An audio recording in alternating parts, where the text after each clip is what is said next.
let's see if I can show you how to create a new color or new appearance based on its existing appearance.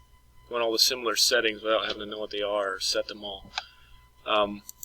So I've created all these. I'm just use clear. I create all these clear colors.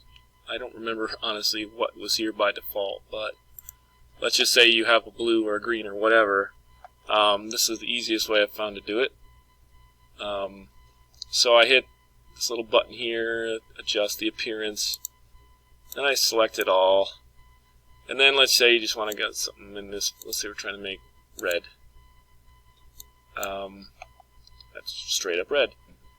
So notice how it creates something called clear blue and then 1.